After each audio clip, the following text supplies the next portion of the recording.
American pressure on Israel, not Israel, while visiting Israel, and unacceptable to Israel, to the land of Israel.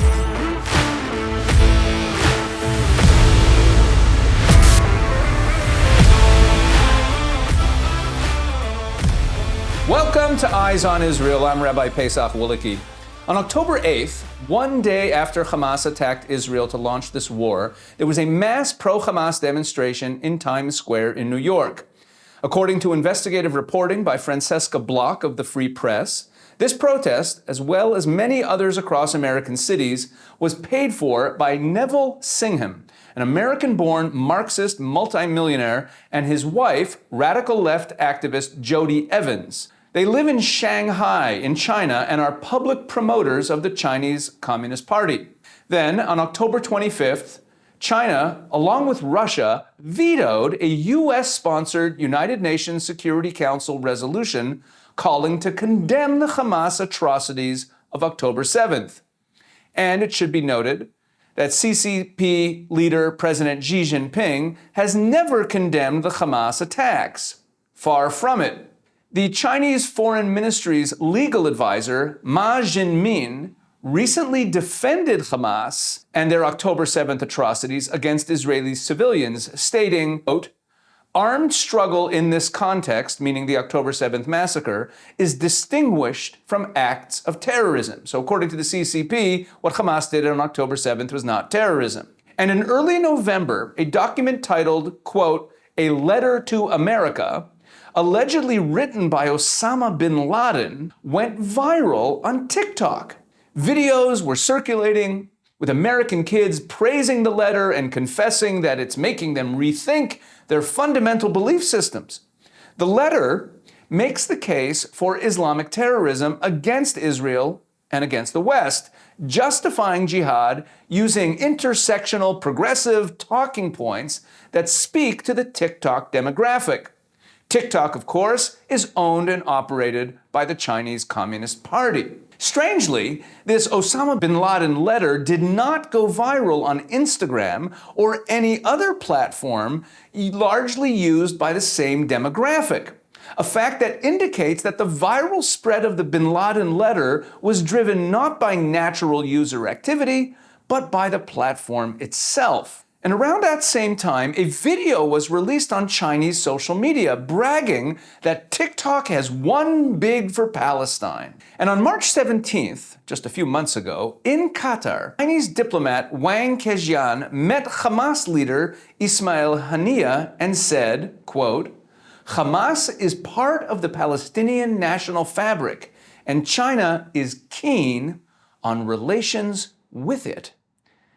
The partnership between Chinese Communist Party Marxists and Hamas jihadists goes both ways. Khalid Mashal, one of Hamas's top leaders, said in early November in an Arabic TV interview that Hamas, quote, "seeks cooperation with the superpowers China and Russia," end quote. He added that China should take inspiration from the Hamas invasion of Israel for their own plans to take Taiwan.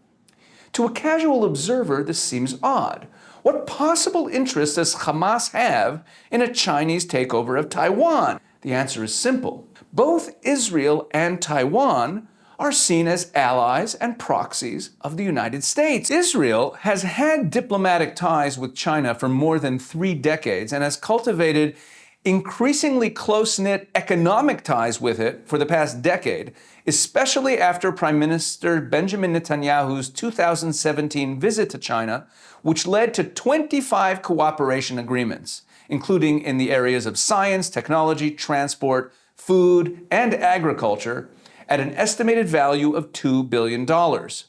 But in December 2023, just a couple months into this war, Israeli tech companies and manufacturers began reporting that while China had not officially announced sanctions against Israel, Chinese suppliers had begun delaying shipments of vital components and putting all kinds of new regulations in place to make shipping more difficult for them. Finally, in January 2024, just a couple months ago, Costco, China's state-owned shipping giant, completely cut ties with Israel. The company announced that it would cease all operations in Israel. And around that same time, in early January, it was reported that massive amounts of advanced Chinese military equipment were found in Gaza by the IDF during its military operations there. According to Germantes Lailari, a visiting scholar at National Shenchi University in Taiwan and a retired U.S. Air Force officer, the IDF found Chinese military equipment in Hamas warehouses. The discovery of massive quantities of sophisticated Chinese explosives was alarming because it is well known to the Israelis that Hamas only recently acquired such high-end explosives. This indicates that China has recently been supplying Hamas with military supplies. Additionally, the IDF discovered Chinese rocket technology in one of Hamas's laboratories. Lailari appeared to suggest that China had an even more direct role in supporting Hamas terrorism. Quote, one source noted that PLA, that's the Chinese People's Liberation Army, military advisors and tunnel warfare specialists helped design and build the Hamas tunnels, end quote. And most recently, just a few weeks ago at the end of April, the Chinese Communist Party hosted talks between Hamas and Fatah leadership in an effort to bring unity between the Palestinian factions. All this begs the question, why is the Chinese Communist Party, who has extensive trade relations with Israel and has traditionally maintained a neutral posture in the Middle East, suddenly turned so sharply against the Jewish state? Let's pull back the camera to understand what we are seeing. In March of 2021, Iran and the Chinese Communist Party signed a 25-year cooperation pact, which includes, quote, political, strategic, and economic cooperation, which Chinese Foreign Minister Wang Yi called permanent and strategic. Per the agreement, China would invest in Iranian energy, infrastructure, transport, and seaports. In exchange, Iran would provide a heavily discounted regular supply of its oil. Now, one of Iran's key strategic goals, and they state it all the time, and it's the entire purpose of Hamas and Hezbollah, whom they fund and direct, is the destruction of Israel, the little Satan, and eventually the United States, the great Satan.